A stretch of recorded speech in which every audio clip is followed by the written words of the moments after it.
Chemistry की class में आपका फिर से स्वागत है। अपन केमिस्ट्री की क्लास में सेकंड चैप्टर के अंदर कल धनात्मक और ऋणात्मक विचलन वाले अनादर्श विलयन के बारे में पढ़ चुके थे और आज का अपना टॉपिक होगा स्थिर क्वाती मिश्रण। हेडिंग डालोगे स्थिर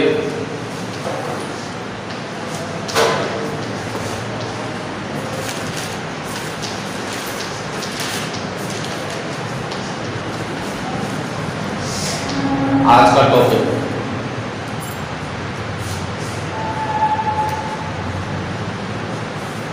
स्थिर क्वाती मिश्रण। देखो नाम से पता लग रहा है वह मिश्रण जिनका क्वाती मीन्स है क्वथनांक और स्थिर मीन्स क्या रहे, निश्चित या समान रहे। तो इसकी परिभाषा अपन किस प्रकार से देंगे कि दो या दो से अधिक अवयवों या घटकों का वह मिश्रण, दो या दो से अधिक अवयवों या घटकों का वह मिश्रण जिनका संगठन द्रव तथा वाष्प अवस्था में समान हो तथा जिनका क्वथनांक भी क्या रहे, स्थिर रहे, उस मिश्रण को क्या कहते हैं, स्थिर क्वाती मिश्रण। तो परिभाषा नोट करेंगे इसकी, दो या दो से अधिक, दो या दो से अधिक अवयवों या घटकों, दो या दो से अधिक अवयवों या घटकों का वह मिश्रण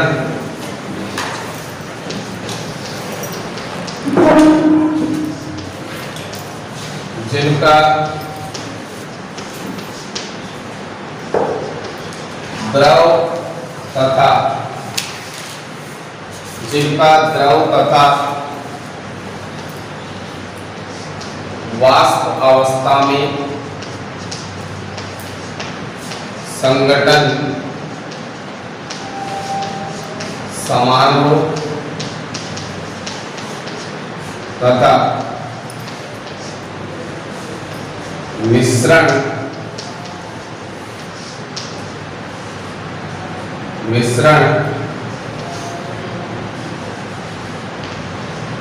का क्वथनांक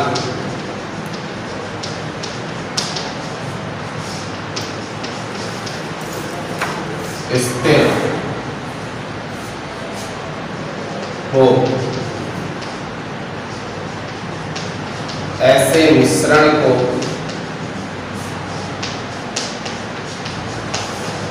स्थिर क्वाती मिश्रण कहते हैं। परिभाषा नोट करो।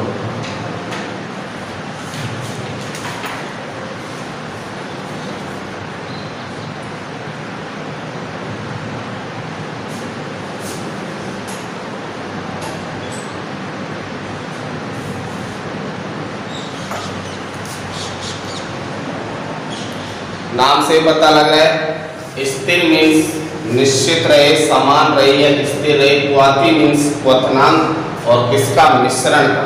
तो जिनमें मिश्रण का क्वथनांक क्या रहता हो, स्थिर रहता हो, उस मिश्रण को क्या कहते हैं, स्थिर क्वाती मिश्रण। अब देखो इनका क्वथनांक समान है तो अवयवों को आसानी से पृथक नहीं कर सकते, अर्थात स्थिर क्वाती मिश्रण को प्रभाजी आसवन विधि के द्वारा पृथक नहीं किया जा सकता। तो एक लाइन नीचे नोट करोगे, स्थिर क्वाती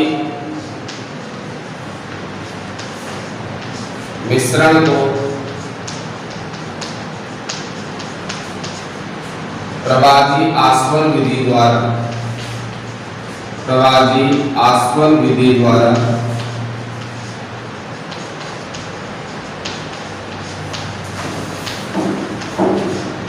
पृथक नहीं किया जा सकता, पृथक नहीं किया जा सकता।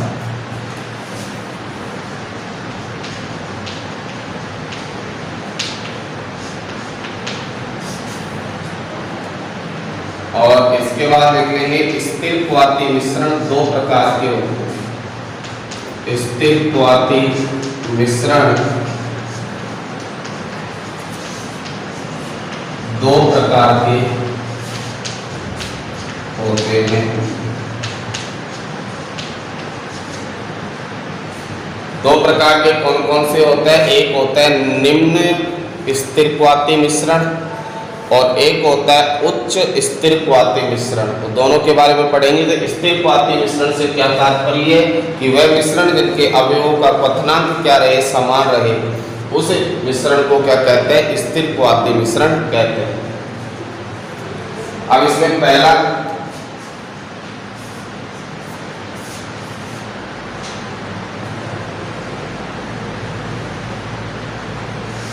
दो प्रकार के होते हैं। दो प्रकार कौन कौन से हैं?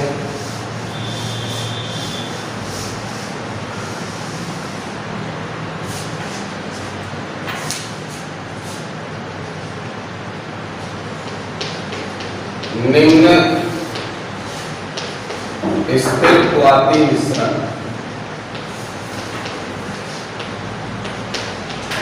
पहला है निम्न स्थिर क्वाथी मिश्रण। पहली आइटम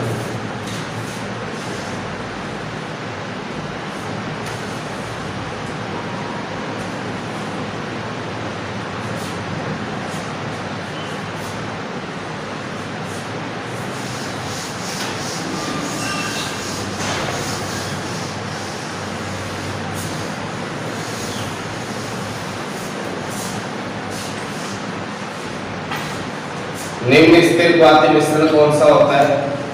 दो प्रकार के होते हैं। एक तो उच्च स्थिर क्वाथी मिश्रण और एक निम्न स्थिर क्वाथी मिश्रण। और ये निम्न वाला होता है, इसको लिख सकते हैं अधिक वाष्पदाबी मिश्रण होता है। इसका वाष्पदाब क्या होता है? अधिक।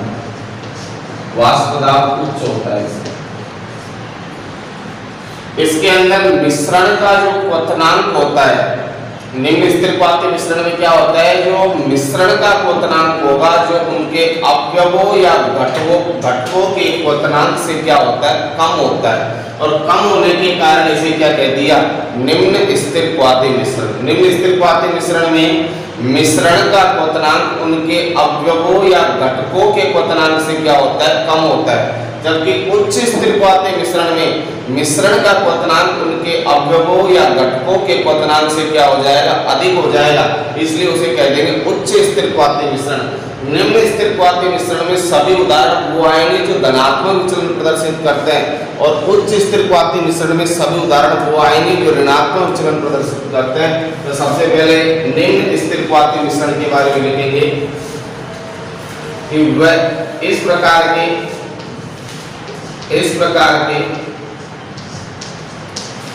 स्थिर क्वाथी मिश्रण में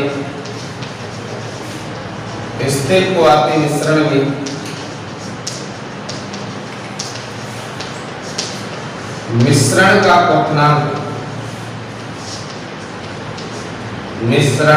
क्वथनांक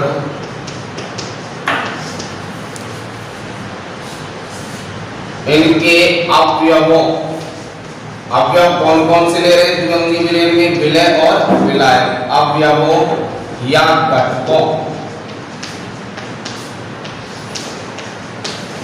से कम होता है।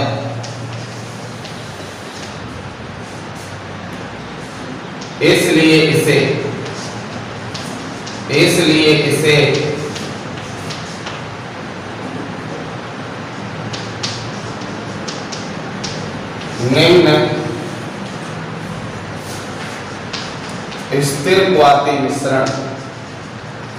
निम्न स्थिर क्वाथी मिश्रण कहते हैं।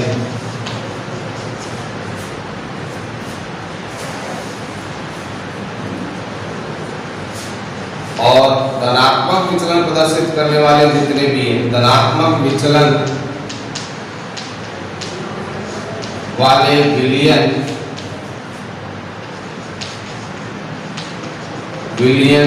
या मिश्रण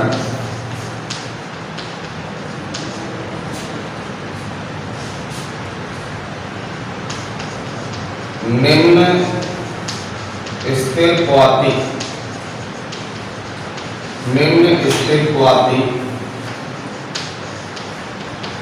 मिश्रण होते हैं।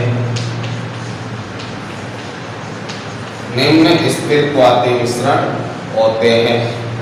और इसके उदाहरण अपन ने क्या क्या पढ़े थे, धनात्मक वाले थे कि मेथेनॉल प्लस जल, मेथेनॉल प्लस जल, दूसरा का एथेनॉल प्लस जल, एथेनॉल प्लस जल। इस प्रकार से जितने भी धनात्मक विचलन के उदाहरण थे वो सब के सब कौन से क्वाथी मिश्रण के अंदर आएंगे, निम्न स्थिर क्वाथी मिश्रण के अंदर।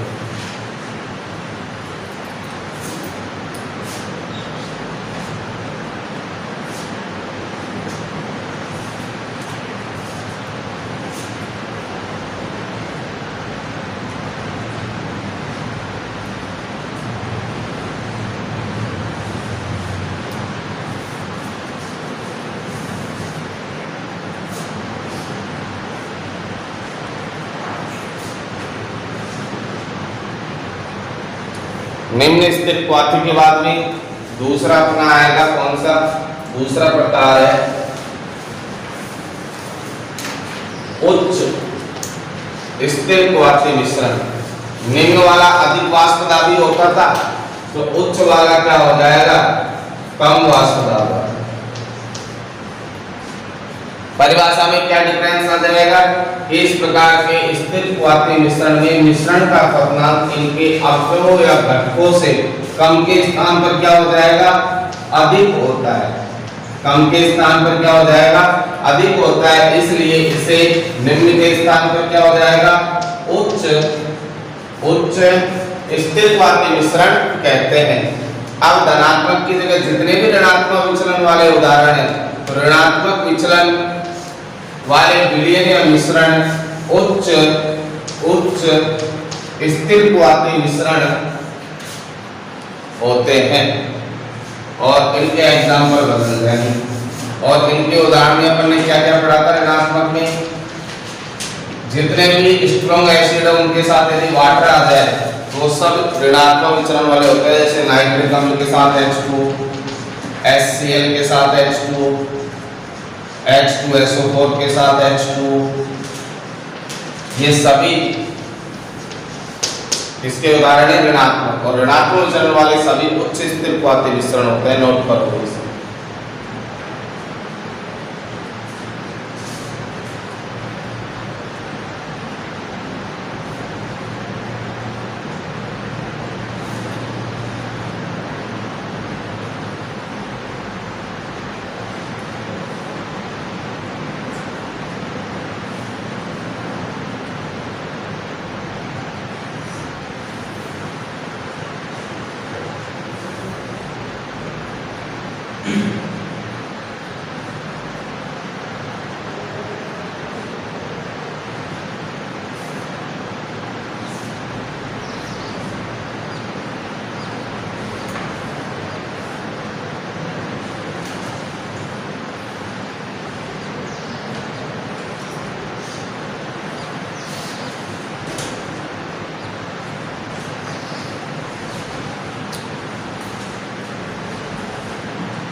तो निम्न स्थिर क्वाथी मिश्रण में क्या ध्यान रखना है कि निम्न स्तर क्वाथी मिश्रण के अंदर मिश्रण का जो क्वथनांक होगा जो उनके अवयवों से कम होता है, इसलिए निम्न स्थिर क्वाथी मिश्रण कहते हैं। और उच्च स्थिर क्वाथी मिश्रण में मिश्रण का क्वथनांक उनके अवयवों या घटकों से क्या होता है, अधिक होता है। निम्न स्थिर क्वाथी मिश्रण में तो सभी धनात्मक विचलन वाले उदाहरण आ जाएंगे और उच्च स्थिर क्वाथी मिश्रण में सभी ऋणात्मक विचलन वाले उदाहरण आ जाएंगे। इसी के साथ स्थिर क्वाथी मिश्रण वाला टॉपिक अपना कंप्लीट हुआ और अब नया टॉपिक लिखोगे। नया टॉपिक अपना अणु संख्या गुणधर्म, पॉलीजेटिक प्रॉपर्टी, अणु संख्या गुणधर्म।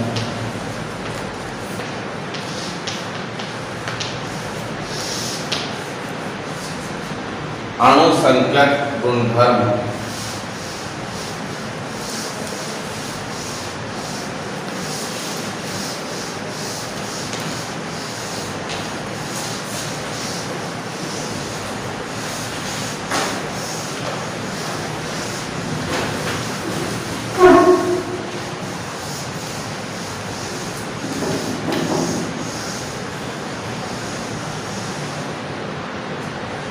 देखो अणुसंख्यक गुणधर्म क्या होते हैं, नाम से पता लग रहा है कि किसी विलयन के वे भौतिक गुणधर्म जो उस अणुओं की संख्या पर निर्भर करे। अणु संख्यक मतलब अणुओं की संख्या पर या अणुओं की मात्रा पर निर्भर करते हैं, वे गुण होते हैं जो कौन से गुण कहलाते हैं, अणुसंख्यक गुणधर्म। तो अणुसंख्यक गुणधर्म में अणुसंख्यक एक लैटिन भाषा का शब्द है जिसका तात्पर्य होता है कि उस विलयन के भौतिक गुणधर्म किस पर डिपेंड करे, अणुओं की संख्या पर डिपेंड करे। उस गुणधर्म को कौन से गुणधर्म कहते हैं, अणुसंख्यक गुणधर्म। तो इसकी परिभाषा अपन किस प्रकार से लिखेंगे कि विलयन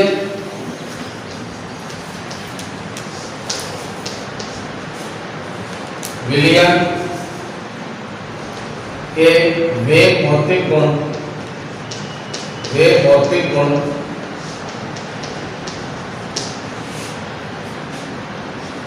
जो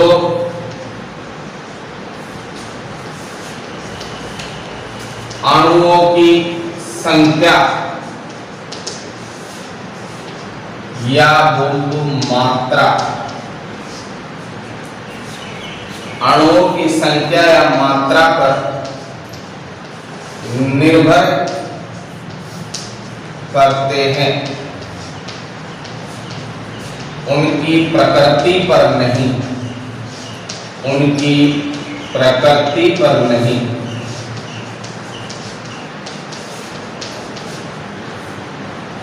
उन्हें अणुसंख्यक गुणधर्म कहते हैं।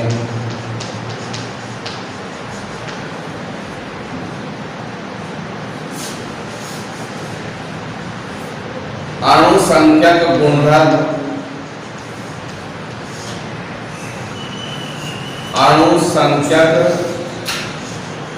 गुणधर्म निम्न है।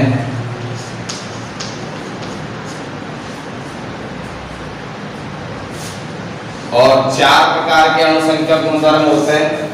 पहला है वाष्प दाब में आपेक्षिक अवनमन। वाष्प दाब में आपेक्षिक अवनमन। दूसरा होता है क्वथनांक उन्नयन। क्वथनांक उन्नयन। तीसरा होता है हिमांक अवनमन। हिमांक अवनमन। और चौथा अणुसंख्यक कोलिगेटिव प्रॉपर्टी अपनी परासरण दाब। परासरण दाब। तो 4 अणुसंख्यक गुणधर्म। ध्यान रखना, केवल परासरण होता है वो अणुसंख्यक गुणधर्म नहीं है। परासरण दाब है जो क्या है आपका अणुसंख्यक गुणधर्म। तो अणुसंख्यक गुणधर्म में नाम से पता लग रहा है अपन को कि वे भौतिक गुणधर्म जो विलयन के किस पर डिपेंड करे, अणुओं की संख्या पर निर्भर करे या अणुओं की मात्रा पर निर्भर करे, उन गुणधर्मों को क्या कहेंगे, अणुसंख्यक गुणधर्म। और किसी भी विलयन के मुख्यतः कितने अणुसंख्यक गुणधर्म होते हैं, 4। और 4 कौन कौन से हैं, वाष्प दाब में आपेक्षिक अवनमन, क्वथनांक में उन्नयन, हिमांक में अवनमन और चौथा कौन सा है, परासरण दाब। इन चारों के बारे में अपन अध्ययन करेंगे, जिसमें सबसे पहला डालेंगे वाष्प दाब में आपेक्षिक अवनमन।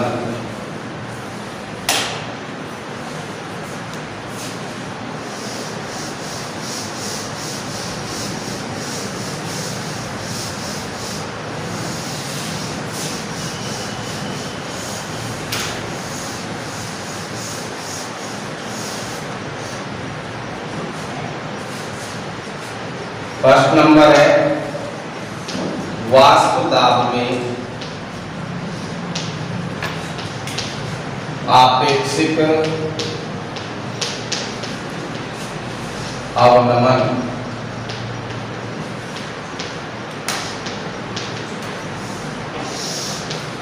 ये टॉपिक उनके समझ में आएगा जिन्होंने पिछली क्लास देखी होगी वीडियो के अंदर।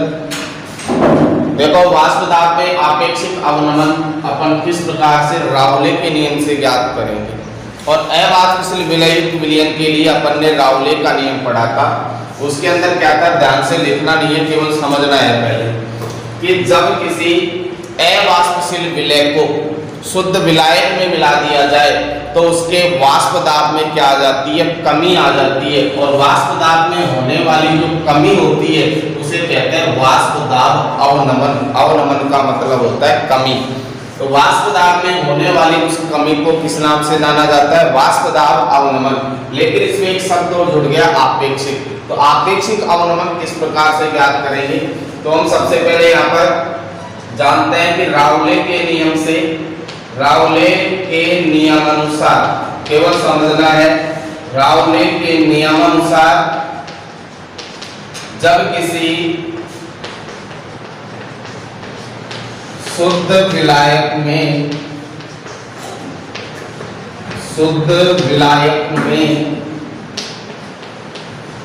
अवाष्पशील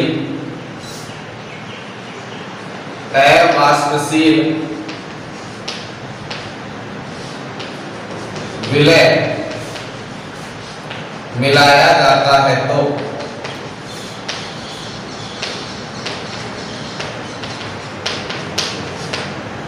तो विलयन का वाष्प दाब, तो विलयन का वाष्प दाब विलायक या शुद्ध विलायक की तुलना में, शुद्ध विलायक की तुलना में, शुद्ध विलायक की तुलना में कम हो जाता है, जिसे वाष्प दाब अवनमन कहते हैं, जिसे वाष्प दाब अवनमन कहते हैं। ये परिभाषा पहले लिख चुके थे अपन, वाष्प दाब अवनमन कहते हैं। फिर राउले ने क्या बताया कि क्या कारण रहा कि अवाष्पशील विलय को मिलाने पर वाष्प दाब में कमी आई। तो राउले के नियम के अनुसार अपन ने लिखा था, राउले के अनुसार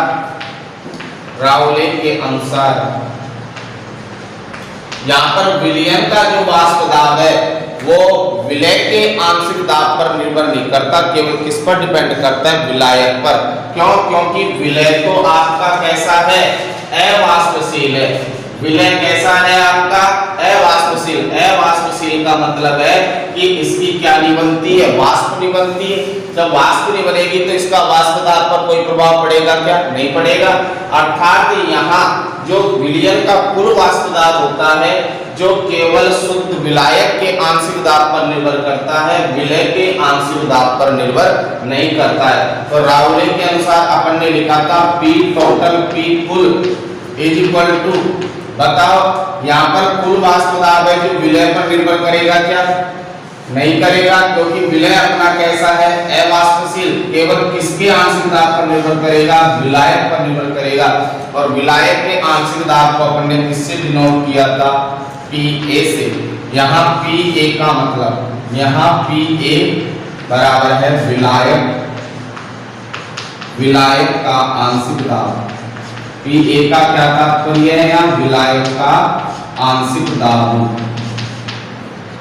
तो ये लाइन भी आप लिखना चाहो तो लिख सकते हो कि यहाँ विलयन का जो कुल वाष्प दाब है जो विलय के आंशिक दाब पर निर्भर नहीं करता, केवल किस पर निर्भर करेगा, विलायक के आंशिक दाब पर। क्यों नहीं करेगा विलय के आंशिक दाब पर, क्योंकि विलय अपना कैसा है, अवाष्पशील।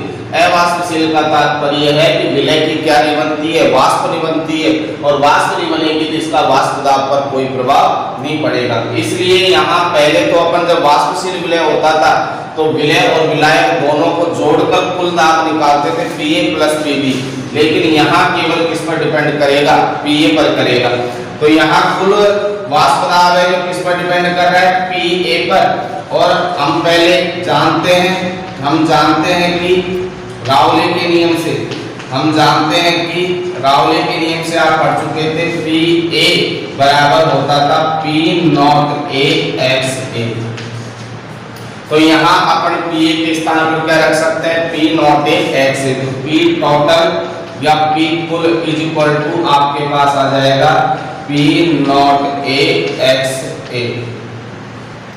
अब इसके बाद हम जानते हैं कि विलय और विलायक के टोटल या कुल मोल भिन्न की वैल्यू कितनी होती थी, XA plus XB is equal to 1। तो यहाँ से अपन किसका मान निकाल कर रख सकते हैं, XA का। तो हम जानते हैं कि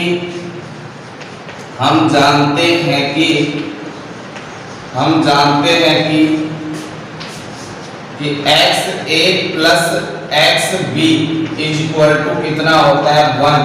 तो XA की वैल्यू निकाले तो हो जाएगा 1 माइनस XB, और X इसे इक्वेशन नंबर डाल दो फर्स्ट, और इक्वेशन फर्स्ट में आप किसकी वैल्यू रख दो, XA की। तो मैं यहाँ लिख रहा हूँ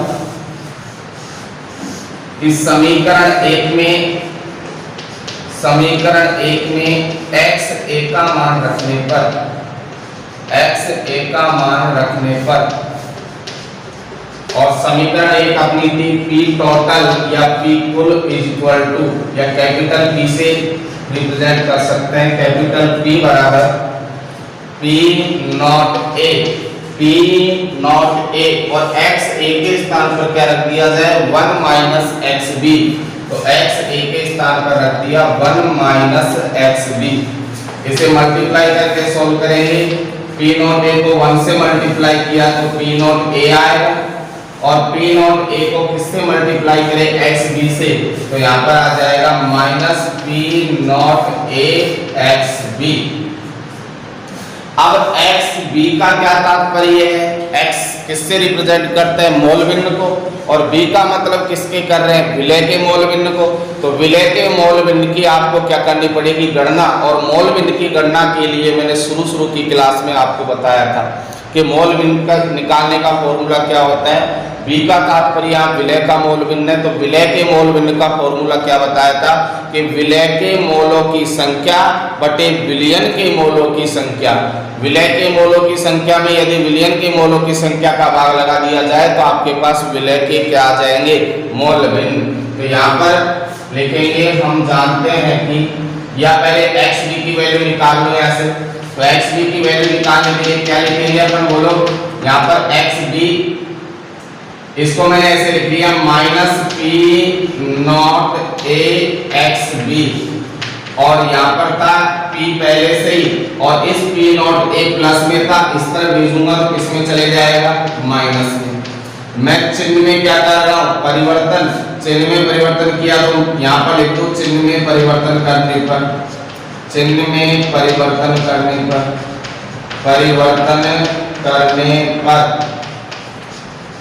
तो माइनस के स्थान पर क्या हो जाएगा, plus P nought A XB। ये माइनस का था वो किस में हो जाएगा, प्लस में, और प्लस वाला किस में हो जाएगा, माइनस में। मैं वैल्यू निकाल रहा हूँ यहाँ से किसकी, XB की। तो XB इक्वल टू ये मल्टीप्लाई में इसके साथ में दूसरी तरफ भेजूंगा तो किसमें चलेगा, डिवाइड में। तो मैंने यहाँ दूसरी तरफ भेजा तो ये चले गया किसमें, भाग में। यहाँ तक इसे उतारोगे, इसके बाद आगे समझोगे। नोट करो।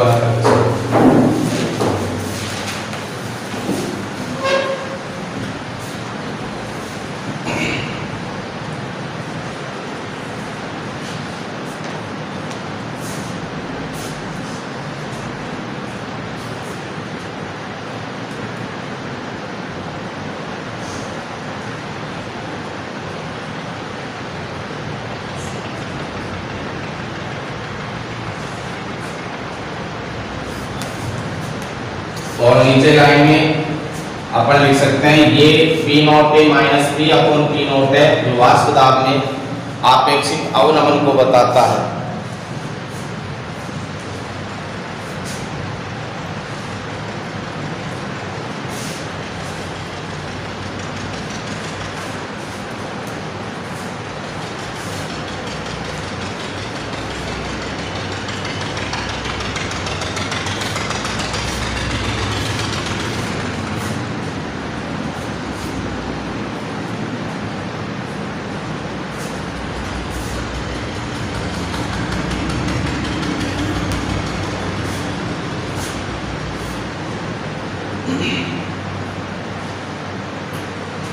केवल इसे दोबारा समझते जाओ।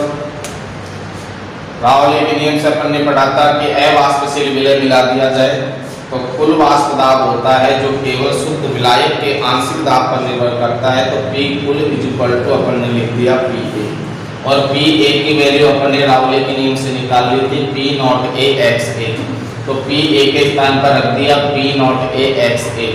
हम जानते हैं कि विलायक के टोटल मोल भिन्न की वैल्यू कितनी होती है, एक। तो x a की वैल्यू निकालोगे तो क्या हो जाएगा 1 माइनस एक्स बी। ये x a का मान इस इक्वेशन नंबर किस में रख दिया, फर्स्ट में। तो यहाँ पर x a के स्थान पर रख दिया 1 माइनस एक्स बी। इसे मल्टीप्लाई किया तो p नॉट a को x से मल्टीप्लाई करेंगे तो p नॉट a, फिर p नॉट a को x b से करेंगे तो p nought a x b।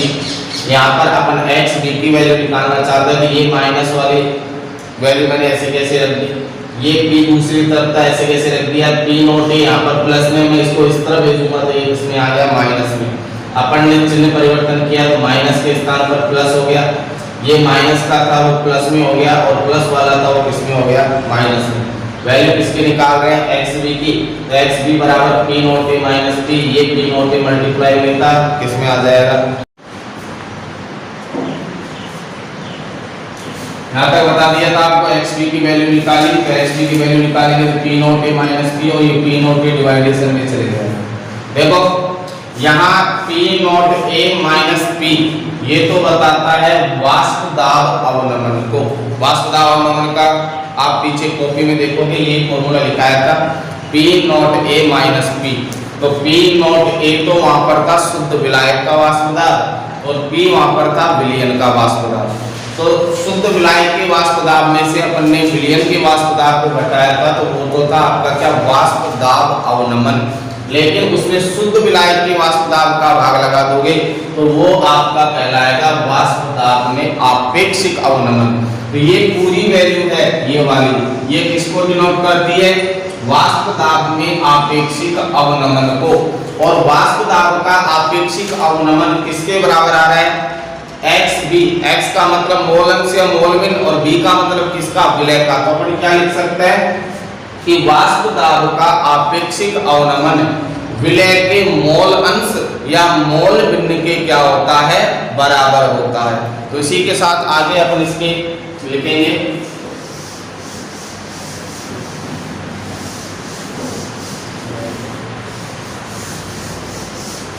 इसी के आगे लिखेंगे यहाँ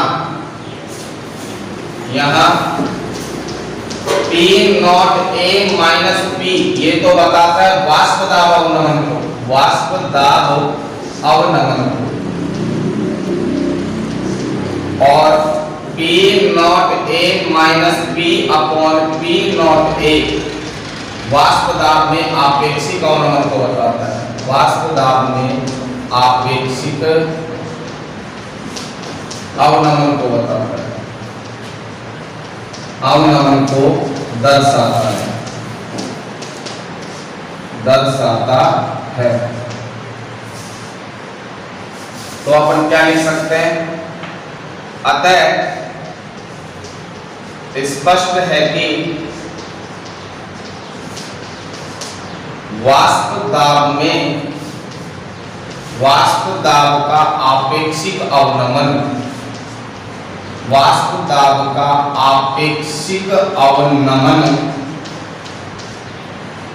वाष्प दाब का आपेक्षिक अवनमन किसके मोल भिन्न के बराबर है, b का मतलब क्या है, विलय। विलय के मोल भिन्न या मोल अंश के क्या होता है, बराबर होता है। आपेक्षिक अवनमन विलय के मोल अंश, विलय के मोल अंश या मोल अंश को क्या कह सकते हैं, मोल भिन्न के बराबर होता है।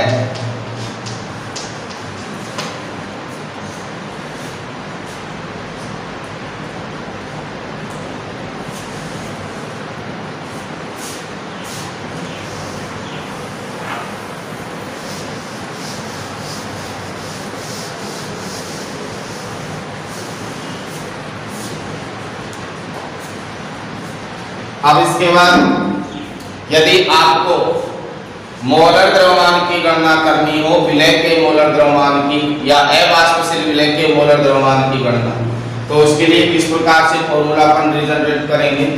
तो अपन ने लास्ट इक्वेशन लिखी थी XB = P nought A - P/P not A। ये लैंग्वेज का मतलब यही अपन ने लिखा है, जिसका मतलब अब यहां से हम जानते हैं कि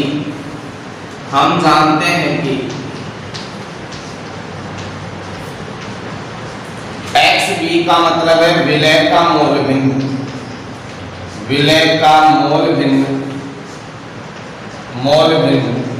और विलय के मोल भिन्न को किससे रिप्रेजेंट कर रहे हैं, XB से। इसका फॉर्मूला ज्ञात करने का होता है विलय के मोल अपॉन विलयन के मोल, विलय के मोल अपॉन विलयन के मोल। तो XB बराबर मोलों की संख्या को किससे लिखते हैं, N से, और विलय के लिए कौन सा B, और विलायक के लिए क्या ले रहे थे, A काम में ले रहे थे, तो विलय के मोल को तो मैंने किससे लिख दिया, NB से, और विलयन में विलय और विलायक दोनों आते हैं, उसके स्थान पर मैं लिख दूं Na + K क्या NB। इस वाली लास्ट वाली इक्वेशन को डाल देना, इक्वेशन नंबर 2। अपन ने यहां से XB बराबर लिख दिया NB/Na + K क्या NB। देखो इधर, अब अपन मोलों की संख्या ज्ञात करने का फॉर्मूला जानते हैं, मोलों की संख्या ज्ञात करने का फॉर्मूला होता है क्या, भार बटे अणुभार, और भार को लिखते हैं किससे, वेट W से, और अणुभार को लिख रहे थे मोलिकुलर वेट, जिसे किससे रिप्रेजेंट कर रहे हैं अपन, M से। तो मैं NB के स्थान पर लिखूंगा तो क्या लिखूंगा, WB/NB। NA के स्थान पर लिखूंगा तो क्या लिखूंगा, WA/MA, और NB के स्थान पर लिखूंगा तो क्या लिखूंगा, WB/NB। मोलों की संख्या ये सब मैंने पिछली क्लास के अंदर बता दिया, शुरू की क्लास में। तो यहाँ पर मैं XB के स्थान पर क्या रख सकता हूँ, तो NB, तो N यहाँ भी लगा दो, यहाँ भी लगा दो, यहाँ भी लगा दो, तो यहाँ NB की वैल्यू हो जाएगी WB/K क्या NB। NB की वैल्यू रख दी, इसी प्रकार से किसकी रखेंगे, Na की, तो Na की हो जाएगी WA/Na, Na की रख दी। फिर प्लस में किसकी वैल्यू रख दोगे, B की, तो यहाँ पर हो जाएगा WB/K क्या NB। और तनु विलयनों के लिए तनु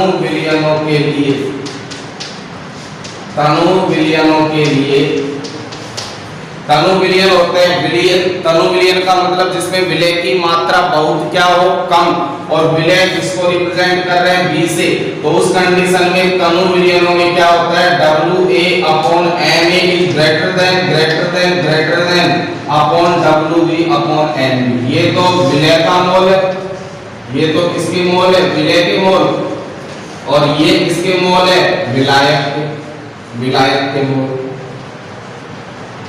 तो तनु विलयन क्या होते हैं कि जिसमें विलय के मोलों की संख्या या विलय की मात्रा बहुत क्या होती है, कम, तो ये इसकी तुलना में ये क्या हो जाएगा, नगण्य हो जाएगा। ये क्या हो जाएगा, नगण्य। तो इसे नगण्य मान लेंगे, तो XB = तुम्हारे पास ऊपर तो आ गया WB/K क्या NB, और नीचे तुम्हारे पास ये नगण्य हो गया, तो तुम्हारे पास क्या बचा, WA/K क्या MA। और इसे डाल दो इक्वेशन नंबर क्या 3, और इक्वेशन 3 से XB xb का मान किसमें रख दो, इक्वेशन नंबर सेकंड में। तो अपन यहाँ xb के स्थान पर क्या लिख सकते हैं, wb upon mb upon wa upon के क्या na। तो लिखोगे इसे यहाँ तक, फिर आगे लिखो।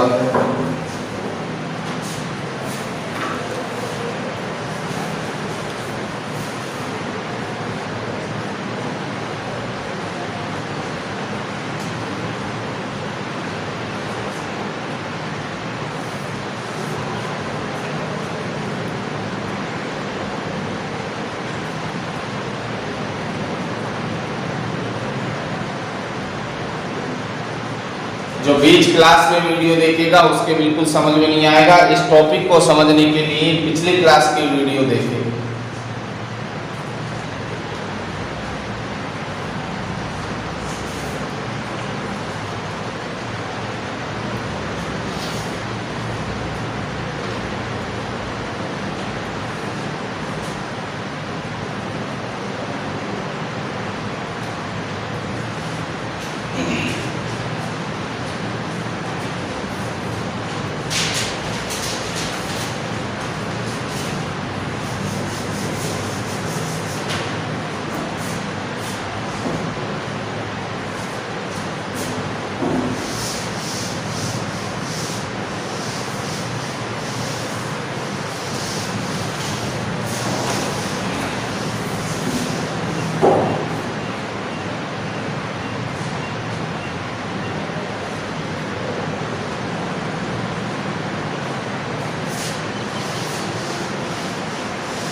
तो आगे अपन लिख सकते हैं समीकरण 3 से xb का मान समीकरण 2 में रखने पर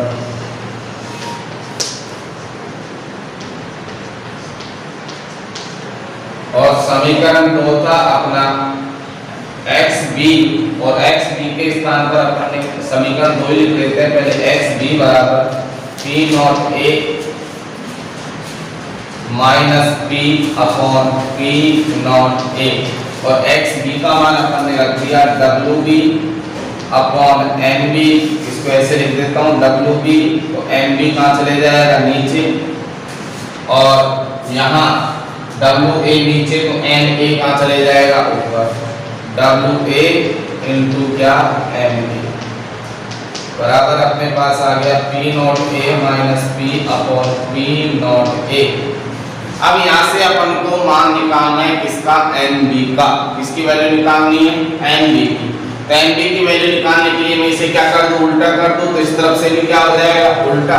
तो मैं इसको ऐसे लिख रहा हूँ nb इंटू wa और wb इंटू na कहाँ गया नीचे और यहाँ से p नॉट a कहाँ चले गया ऊपर और p नॉट a माइनस क्या हो गया p। अब मैं वैल्यू सिर्फ इसकी निकालना चाहता हूँ nb की। तो nb को तो मैंने इस तरफ रख लिया और बाकी की जो इक्वेशन को मैंने दूसरी तरफ भेज दिया। तो ये तो ऐसे कैसे आ जाएगा, p nought a upon p nought a minus p। अब यहाँ से मैंने इसको दूसरी तरफ भेजा तो ये क्या हो जाएगा उल्टा। तो wb तो कहाँ चले गया ऊपर, wb into na upon wa कहाँ जाएगा नीचे। ये आपका फॉर्मूला बन गया और इसे डाल दो इक्वेशन नंबर 4 और इसमें लिख सकते हैं समीकरण 4 की सहायता से, समीकरण 4 की सहायता से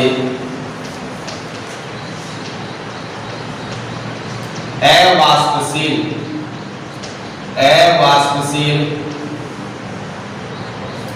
विलय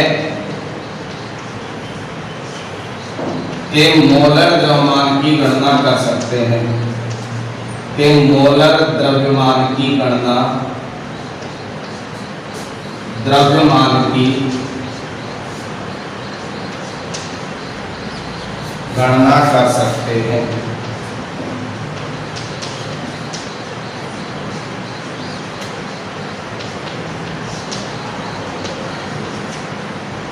ये आपका वाष्प दाब में आपेक्षिक अवनमन का पहला अणुसंख्या गुणधर्म कंप्लीट हो।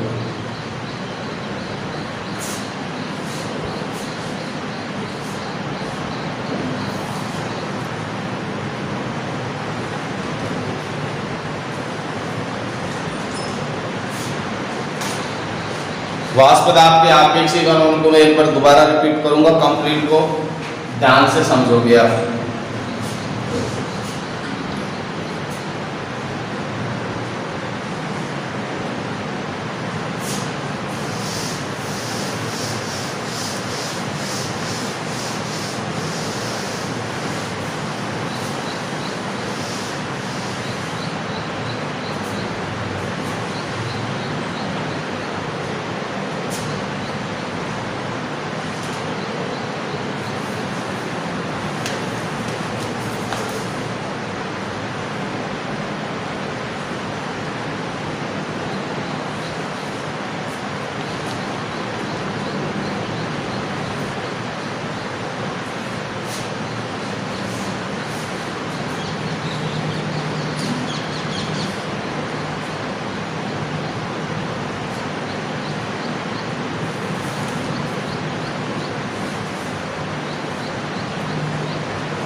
इस इक्वेशन की सहायता से अपन न्यूमेरिकल भी सॉल्व करेंगे।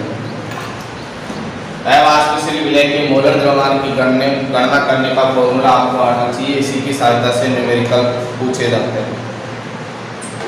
तो एक बार कंप्लीट में शुरू से वाष्पशील विलय को जब मिला दिया जाए, अवाष्पशील विलय को जब शुद्ध विलायक में मिला दिया जाए तो उसके वाष्प दाब में कमी आ जाती है, जिसे तो वाष्प दाब अवनमन कहते हैं।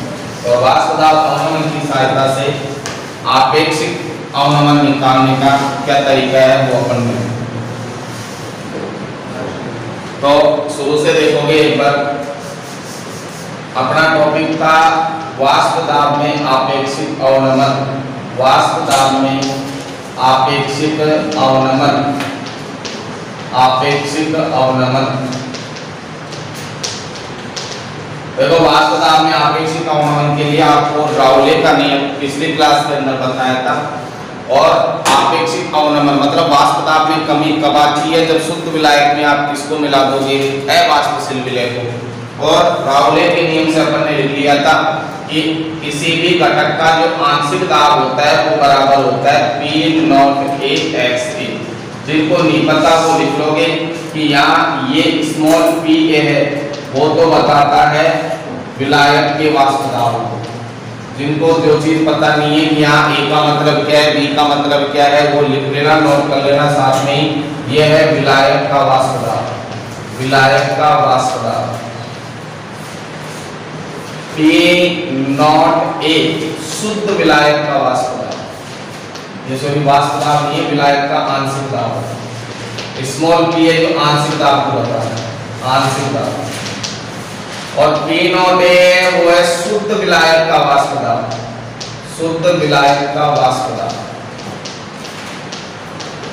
और XA है, XA है जो है विलायक का मोल या मोल अंश, विलायक का मोल अंश या मोल बिंदु कुछ भी नहीं।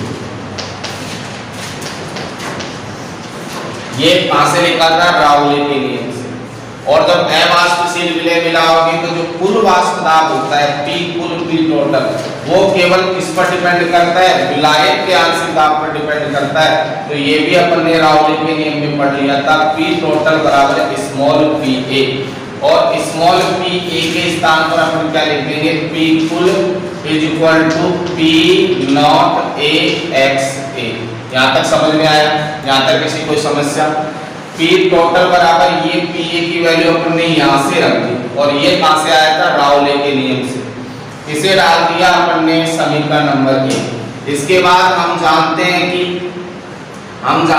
कि कि टोटल मोल भिन्न होता है XA प्लस XB, मतलब विलय और विलायक का मोल भिन्न फिक्स है, कितना होता है 1 होता है। ये सदैव आपको ध्यान रखना है। और यहाँ से XA की वैल्यू यदि अपन निकाले तो XA बराबर क्या आ गया था 1 माइनस XB। XB को इस तरफ भेज दिया, किसमें आ गया माइनस में, और ये किसकी वैल्यू आ गई XA की।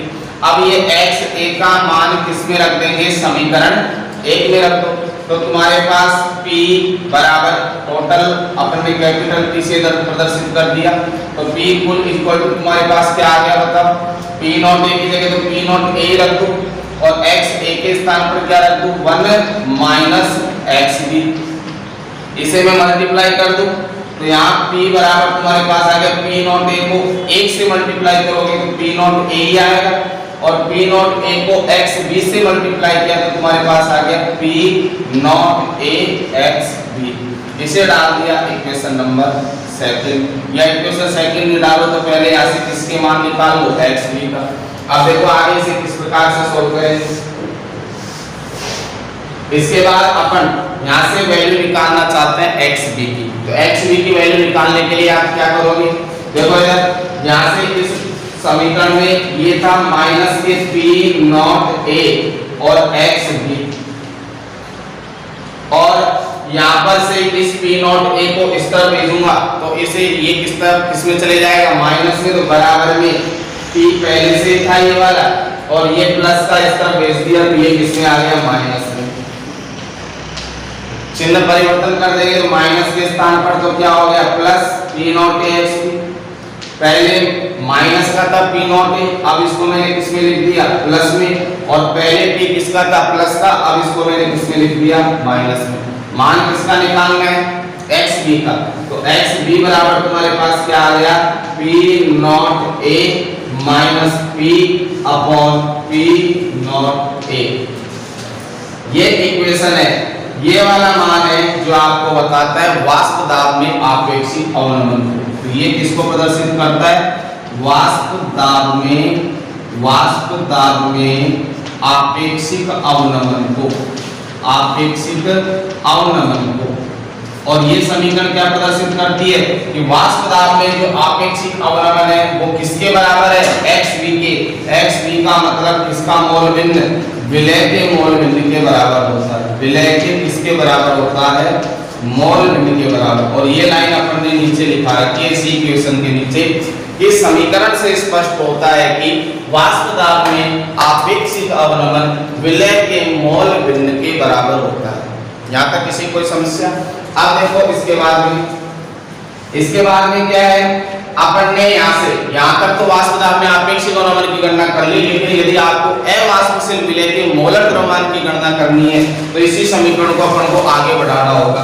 अब जो समीकरण अपन आगे बढ़ा रहे हैं वो किसके लिए बढ़ा रहे हैं, क्योंकि अपन को किसकी गणना करनी है अवाष्पशील विलय के मोलक द्रव्यमान की गणना करनी है। विलय का क्या निकालना है, मोलर द्रव्यमान निकालना है।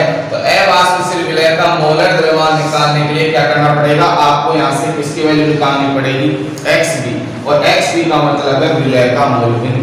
तो XB बराबर अर्थात विलय का मोल भिन्न बराबर होता है फॉर्मूला विलय के मोलों की संख्या बटे विलयन के मोलों की संख्या, और मोलों की संख्या को किससे रिप्रेजेंट करते हैं N से, और विलय का है इसलिए ऊपर क्या हो जाएगा NB, विलय के मोलों की संख्या बटे विलयन। विलयन में विलय और विलायक दोनों आते हैं तो मैं नीचे लिख सकता हूँ Na प्लस के क्या NB। अब यहाँ n की वैल्यू मतलब मोलों की संख्या निकालने का फॉर्मूला होता है, मोलों की संख्या बराबर होता है भार बटे अणुभार, भार बटे अणुभार। ये मोलों की संख्या निकालने का फॉर्मूला है। W4 वेट मतलब भार, और M4 होता है मॉलिक्यूलर वेट मतलब अणुभार। तो इसे n की जगह आप W अपॉन क्या लिख सकते हो M। अब जैसे NB होगा तो ये WB अपॉन MB हो जाएगा, NA होगा तो ये WA अपॉन MA हो जाएगा, NB है तो ये WB अपॉन क्या हो जाएगा NB। तो मैं XB के स्थान पर यहाँ से लिख सकता हूँ NB के स्थान पर क्या लिख दूँ WB अपॉन MB। NA के स्थान पर क्या लिखते हैं WA अपॉन MA प्लस, और NB के स्थान पर क्या लिखते हैं WB अपॉन MB। अब यहाँ एक कंडीशन लगी है तनु विलयनों के लिए, कौन से विलयनों के लिए, तनु विलयनों के लिए। तो तनु विलयन के लिए, तनु विलयन का मतलब होता है कि जिसमें विलय की सांद्रता विलायक की तुलना में बहुत कम हो। ये तो देखो WB/MB किसकी सांद्रता, किसके मोलों की संख्या को बता रहा है, विलय के मोलों की संख्या को बता रहा है, ये तो है विलय के मोल। और WA/MA ये बता रहा है विलायक के मोल को, किसके मोल को बता रहा है, विलायक के मोल को, विलायक के मोल को। तो मैंने अभी कहा तनु विलयन का मतलब होता है कि विलय की सांद्रता विलायक की तुलना में बहुत क्या हो, कम, अर्थात इसके मोलों की संख्या विलायक के मोलों की संख्या में क्या मान ली जाए, नगण्य हो जाए। तो यहाँ हो जाएगा WA/MA इज ग्रेटर देन बजाय किसके, WB/MB के। इसका मतलब है कि ये WB/MB है जो इसकी तुलना में क्या है, नगण्य है, इसकी तुलना में क्या नगण्य, मतलब इसको क्या मान लिया जाए, 0 शून्य। तब इसको शून्य मान लोगे तो XB बराबर तुम्हारे पास क्या आ गया, WB/MB, ये नगण्य हो गया तो तुम्हारे पास क्या बचा, WA/MA। ये XB का मान जो आपने यहाँ से निकाला है, तो XB के स्थान पर ये वाली वैल्यू रख दो। तो अपन इसकी वैल्यू यहाँ रखेंगे XB के स्थान पर, तो क्या आएगा देखो, तो XB के स्थान पर अपन रख देते हैं क्या, WB/MB, MB नीचे, WA कहाँ रहेगा नीचे, और MA कहाँ चले जाएगा ऊपर, और बराबर में ये XB का मान रख दिया, और आगे क्या है तुम्हारे पास, P0A माइनस P/P0A। अब यहाँ WB बताओ किसको बता रहा है, MA किसको बता रहा है, MB किसको बता रहा है, WA किसको बता रहा है, सबको जानते हो। देखो यहाँ पहले तो अपन किसका मान निकाल रहे हैं, अवाष्पशील विलय के मोल, और अवाष्पशील विलय का मोल द्रव्यमान है यहाँ MB का मान निकालना है। तो आप इस इक्वेशन को उल्टा कर दो, MB into WA को तो ले गए ऊपर, अपॉन WB into MA का आ गया नीचे। तो इस प्रकार से इसको भी चेंज कर दिया, P0A ऊपर चले गया और P0A माइनस P का आ गया नीचे आ गया। मान निकालना है MB का, तो MB को तो मैंने इस तरफ रख लिया, बाकी ये शेष बचा इसको मैं दूसरी तरफ भेज दूं, तो ये तो ऐसे कैसे रहेगा, P0A upon P0A minus P, और ये संख्या इस तरफ भेजेंगे तो उल्टा हो जाएगी, तो WB/MA तो आ गया ऊपर और WA का आ गया नीचे। अब यहाँ कौन सी चीज किस किस को बता दिया, देखो MB, M का मतलब कहीं भी हो, अणुभार बोल दो चाहे मोलर द्रव्यमान बोल दो, सेम। और मैंने आपको बताया था कहीं भी A शब्द आ जाए तो वो तो दर्शाएगा किसको, विलायक को, और कहीं भी इसी के साथ B आ जाए तो वो दर्शाएगा किसको, विलय को। फिक्स याद कर लेना, सेकंड चैप्टर में अपन ने A को किसको मान रखा है, विलायक को, और B किसको मान रखा है, विलय को। अब जैसे मैं कहूँ यहाँ MB का मतलब क्या है, तो MB का मतलब क्या है, M का मतलब मोलर द्रव्यमान और B का मतलब किसका, विलय का, और विलय तुम्हारा कैसा था, अवाष्पशील। तो मैं यहाँ MB का मतलब क्या लिख सकता हूँ, अवाष्पशील विलय का मोलर द्रव्यमान, अवाष्पशील विलय का मोलर द्रव्यमान, विलय का मोलर द्रव्यमान। अब मैं आपसे पूछूं यहाँ WB का मतलब क्या है, तो W मतलब भार, और किसका भार, B का मतलब किसका भार, विलय का। तो मैं यहाँ लिख दूं विलय का भार। WB का मतलब क्या है यहाँ, विलय का भार। मैं पूछूं NA का मतलब क्या है, तो N का मतलब वही क्या है, मोलर द्रव्यमान या अणुभार, और A का मतलब किसका, विलायक का। तो यहाँ NA का मतलब हो जाएगा विलायक का मोलर द्रव्यमान, विलायक का मोलर द्रव्यमान। और WA का मतलब क्या है, A का मतलब भार, W का मतलब भार, और A का मतलब किसका, विलायक का। तो ये बता रहा है किसको, विलायक के भार को, विलायक का भार।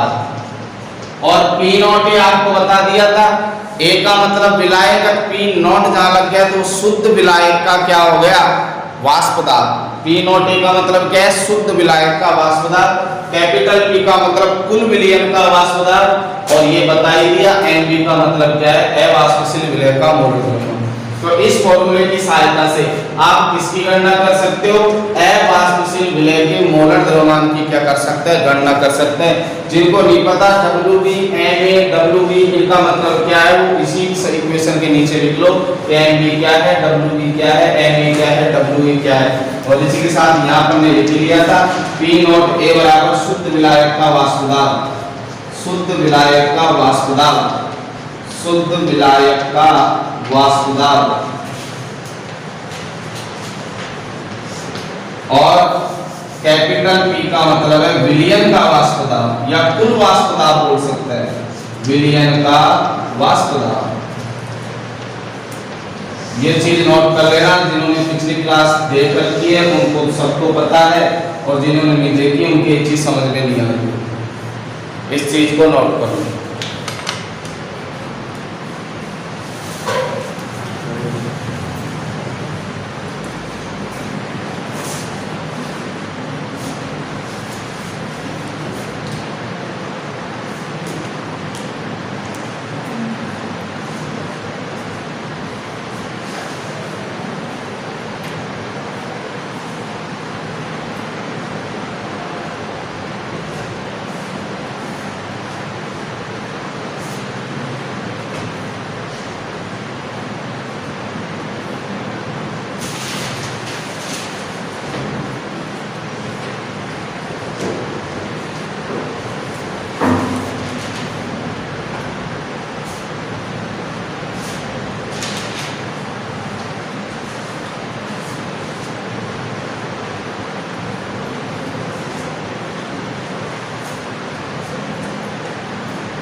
इसको नोट कर लिया हो।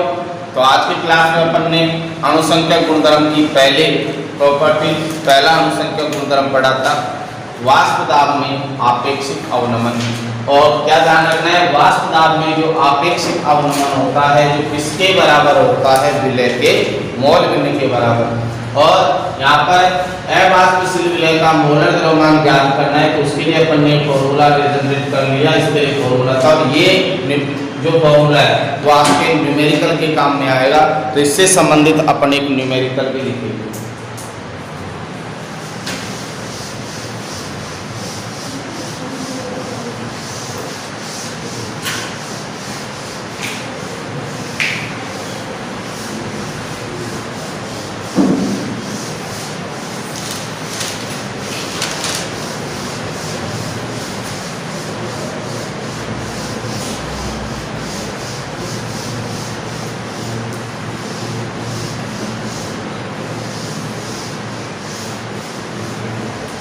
तो न्यूमेरिकल पर चर्चा अपन नेक्स्ट क्लास में करेंगे। धन्यवाद।